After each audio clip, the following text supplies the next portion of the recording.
So we're here at Tokyo Fashion Week, scoping out the looks. So far, they're really impressing. I mean, the ambition of the style here is on a whole nother level. People just don't care. They will just wear whatever they want. I mean, this guy with the sweater bunny outfit is just like, with the belt securing it together, the shape of this keychain guy is nuts. I mean, how long did this take to put together? And he doesn't care. He's rocking it. And then you have this lady who pretty much just painted all these letters onto her as part of her outfit. And it's just, I mean, the ambition.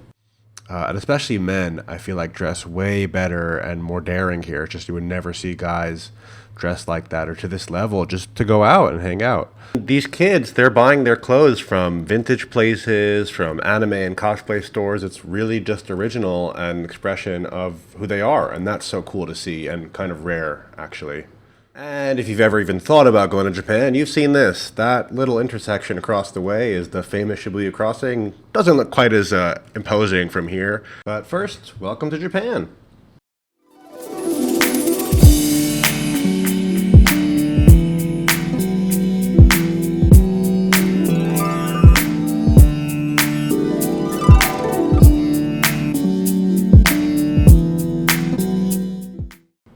So before I came to Japan, I made a list of about 160 places I wanted to try. I'm a big food nerd, and this place is on it, Mukata Soba. It's really cool, quite popular, really long line like a lot of places here. I don't know why they do this or how it got started, but basically every restaurant in Japan has these little food sculptures outside of them, like plastic versions of the food you can order. It's kind of a cool idea, it gives you an idea of what the food is like.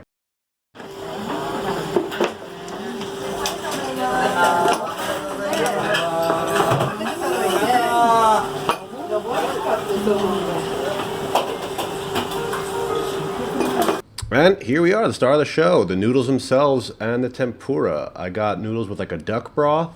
And the noodles, I mean, I don't know, they were just way better than any soba I've had in the US. They were light, but they had a good chew to them. And there was a lot of flavor in the noodles themselves. I think you can even see that there's kind of stuff in them. And this tempura, I mean, man, like, I think it might be the best I've had. It was a very light fry, and that leaf, that shiso leaf, the tempura, was just so delicious. It's a leaf, how can it be so delicious? I don't get it. I mean, what flavor there was in that leaf? So yeah, the noodles were light, but this duck broth and the duck inside was really rich and delicious. I mean, it's so velvety, and you just kind of dump the light noodles in there, and it's just amazing. A great combo. Yeah. But enough food. It's time for the next show, and the homie on the right is going to take us there.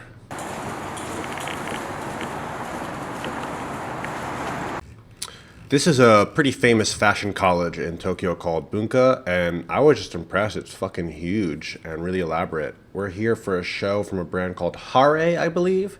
Pretty neat show, and this show brought a lot of really stylish folks to it, obviously. So let's check the show out.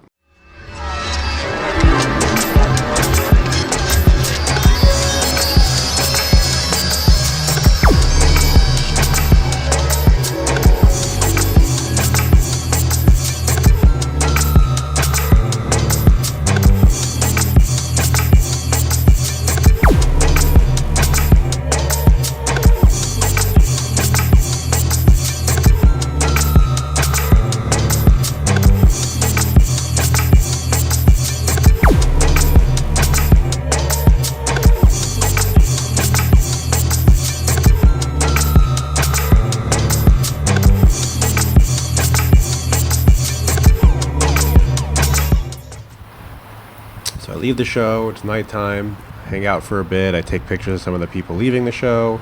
I think this kid was a student, very kawaii Japanese girl with pink hair, musician. And these guys, rocker style, I really thought they were a very cool couple. Their aesthetic is just amazing. And yeah, walking in Japan, walking to dinner, you have to wait for a lot of overground trains that are really long and big. Really wait.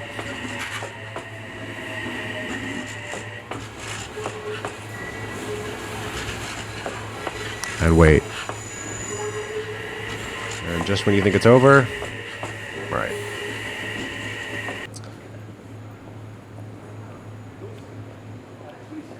So I'm walking from Bunka to this restaurant Essence in Aoyama, roughly a 40-minute walk. But it's Tokyo, of course I want to walk. I want to see everything. And you know, I got my camera and it's a nice night. I want to walk around, I want to see stuff. I want to experience the city at night. It's so vibrant and full of light and life. It's amazing.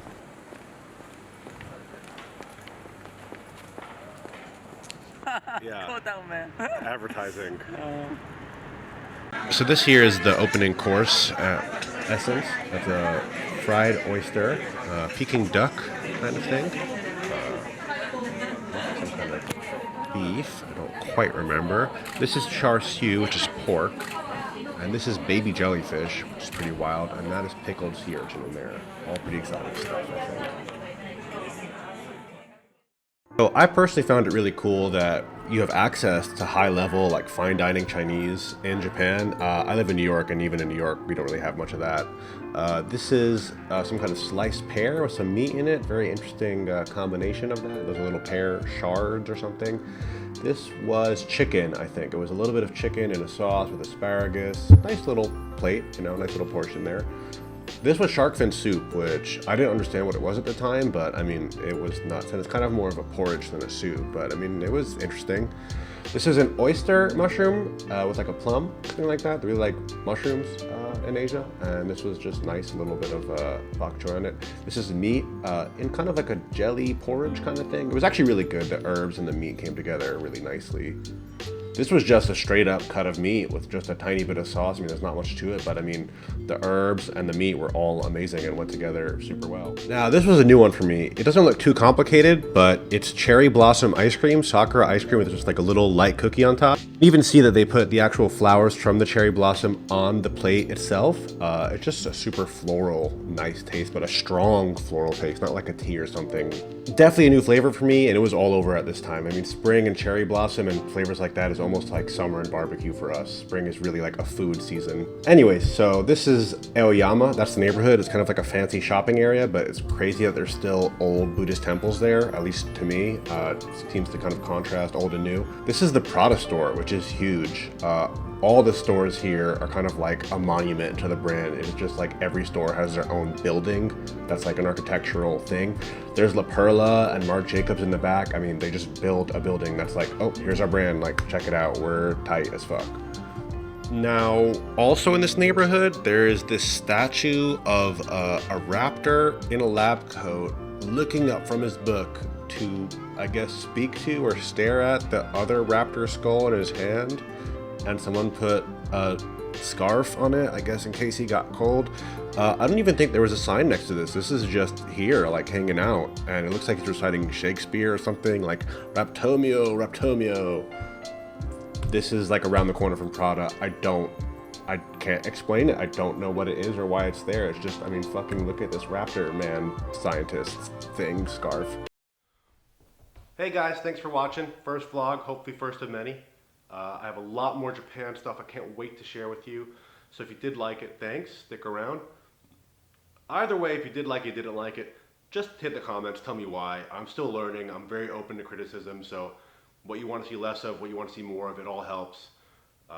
Thanks. And just, you know, stick around. I'm going to try to do this more regularly and try to be more of a video guy and actually use this channel. Go figure. So yeah, just hang out. Stick around. Thanks for watching.